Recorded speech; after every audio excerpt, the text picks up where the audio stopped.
Assalamualaikum warahmatullahi wabarakatuh. Perkenalkan, nama saya Delima Gusantina dengan NIM 23042023. Di sini saya akan mempresentasikan tentang sumber-sumber hukum administrasi negara. Dengan dosen pengampu Ibu Ramadona Fitri Helmi, SAP MPM. Yang pertama kita akan membahas tentang pengertian hukum. Hukum adalah suatu sistem peraturan yang mengandung norma-norma dan sanksi-sanksi yang bertujuan untuk mengendalikan perilaku manusia, menjaga ketertiban dan keadilan, serta mencegah terjadinya kekacauan. Hukum dapat diartikan sebagai peraturan atau ketentuan yang dibuat baik secara tertulis maupun tidak tertulis. Ia mengatur kehidupan bermasyarakat dan memiliki sanksi bagi pihak yang melanggarnya. Selanjutnya, kita akan membahas tentang pengertian administrasi negara. Administrasi negara merupakan suatu ilmu yang mempelajari pengelolaan dan manajemen organisasi publik, termasuk lembaga-lembaga pemerintahan seperti legislatif, yudikatif, dan eksekutif. Menurut Amin Ibrahim, administrasi negara adalah seluruh upaya penyelenggara pemerintah yang meliputi kegiatan manajemen pemerintah termasuk perencanaan, pengorganisasian, pelaksanaan, dan pengawasan terhadap pembangunan.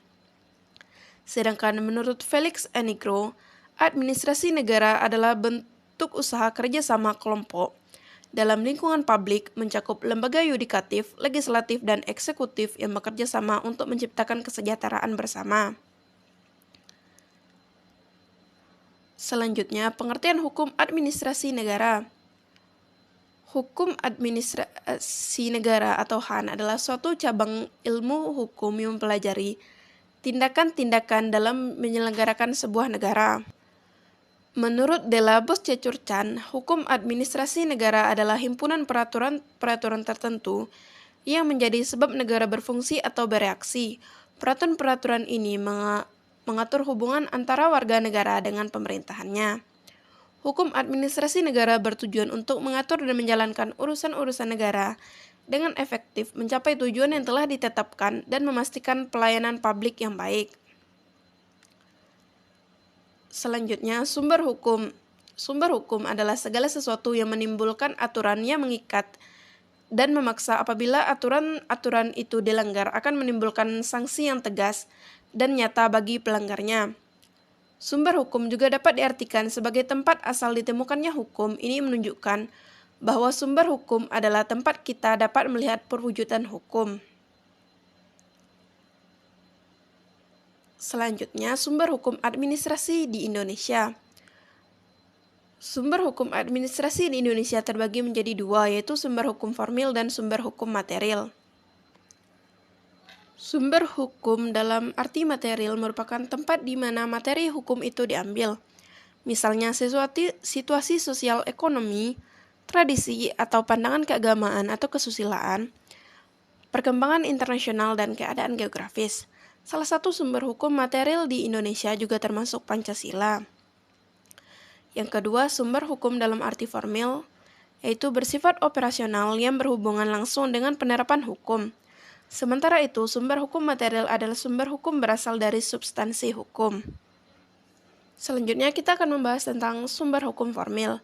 Berikut adalah beberapa contoh sumber hukum formil di Indonesia. Yang pertama, undang-undang adalah peraturan dibuat oleh lembaga legislatif seperti Undang-Undang Dasar 1945 dan undang-undang lainnya. Yang kedua adalah jurisprudensi, adalah putusan-putusan pengadilan yang dianggap sebagai sumber hukum. Yang ketiga adalah traktat, yaitu perjanjian internasional yang mengikat.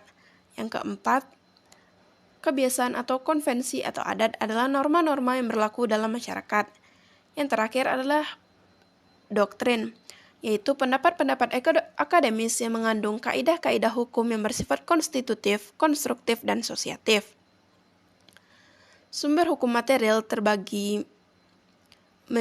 dipengaruhi oleh 3 faktor, yaitu sumber hukum historis, sumber hukum sosiologis, dan sumber hukum filosofis. Berikut adalah beberapa contoh sumber hukum material di Indonesia, yaitu akal dan budi, yaitu pendapat-pendapat yang berdasarkan akal manusia. Yang kedua, asas atau adagium atau postulat adalah prinsip-prinsip dasar yang digunakan dalam pembentukan hukum. Yang ketiga, wahyu ilahi adalah keyakinan akan hukum yang berasal dari kepercayaan agama. Yang keempat adalah sejarah. Sejarah adalah peristiwa-peristiwa sejarah yang mempengaruhi pembentukan hukum. Yang terakhir adalah kesusilaan yang baik adalah norma-norma etika yang berlaku dalam masyarakat.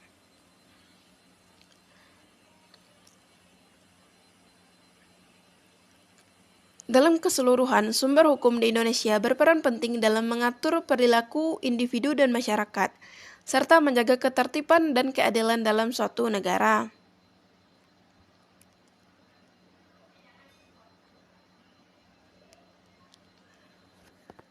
Selanjutnya, sumber hukum administrasi negara. Yang pertama adalah Pancasila. Nilai-nilai Pancasila harus menjadi landasan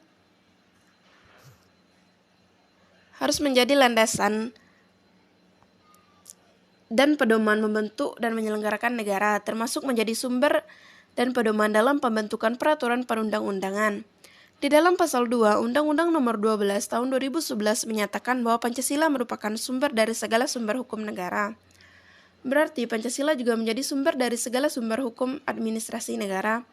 Pancasila dikatakan sebagai sumber hukum administrasi negara itu yang dimaksudkan bahwa Pancasila itu menjadi sumber semangat abadi bagi penyelenggara negara. Pada pelaksana pemerintah, hal tersebut dapat dipahami karena semangat tersebut penting bagi pelaksanaan dan penyelenggaraan negara karena masyarakat senantiasa tumbuh dan berkembang seiring berkembangnya zaman dan dinamika masyarakat. Jadi Pancasila menjadi nilai yang tetap, yang menjadi sumber penyemangat bagi penyelenggara para pelaksana pemerintah. Yang kedua adalah peraturan perundang-undangan, contohnya Undang-Undang Dasar 1945, Undang-Undang, Peraturan Perundang-undangan, Peraturan Pemerintah, Peraturan Presiden, serta Peraturan Daerah Provinsi, Peraturan Daerah Kabupaten atau Kota, dan berbagai macam-macam ketentuan lainnya. Yang ketiga adalah jurisprudensi. Manfaatan jurisprudensi atau putusan pengadilan sebagai sumber hukum administrasi secara umum didasarkan adanya kesesuaian pendapat atas pendapat hakim yang terdahulu. Jadi, pertimbangan-pertimbangan yang digunakan hakim terdahulu diterapkan oleh hakim yang lain dalam kasus yang sama dengan kasus yang ditangani oleh hakim sekarang. Selanjutnya, yang keempat adalah kebiasaan atau konvensi. Contohnya, kebiasaan para administrator dalam setiap membuat keputusan. Mereka sering menambahkan kalimat akan dilakukan perbaikan sepenuhnya apabila di kemudian hari ditemukan adanya kesalahan.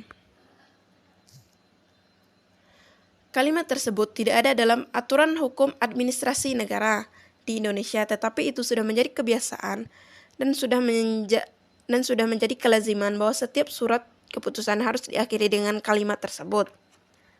Selanjutnya yang kelima yaitu traktat atau perjanjian. Ialah perjanjian yang dibuat antara dua negara atau lebih yang mengatur sesuatu hal. Yang keenam adalah doktrin. Pemanfaatan doktrin sebagai sumber hukum dalam administrasi negara sangat membantu pengembangan hukum administrasi negara. Pada prinsipnya, hukum administrasi negara tidak boleh statis dan harus selalu berkembang mengikuti perkembangan dari masyarakat itu sendiri. Di samping itu juga harus dimaklumi bahwa hukum normatif yang tersedia tentu tidak cukup memberikan penyelesaian atas masalah-masalah hukum yang selalu berkembang dengan segala macam variasinya. Oleh sebab itu, pemanfaatan pendapat para pakar hukum itu menutup kekurangan yang ada pada hukum normatif agar hukum selalu bersifat fleksibel dan dalam melayani masyarakat. Selanjutnya adalah contoh kasus pelanggaran hukum administrasi yang ada di Indonesia, yaitu korupsi yang dilakukan oleh pejabat pemerintahan, seperti korupsi dalam proyek-proyek infrastruktur atau pengadaan barang dan jasa. Contoh kasus seperti korupsi yang menyebabkan kerugian negara sebesar 46,5 triliun, seperti yang dikemukakan oleh Ketua Komisi Pemberantasan Korupsi atau KPK, Firly Bahuri. Baiklah, cukup itu yang dapat saya sampaikan. Saya akhiri dengan Assalamualaikum warahmatullahi wabarakatuh.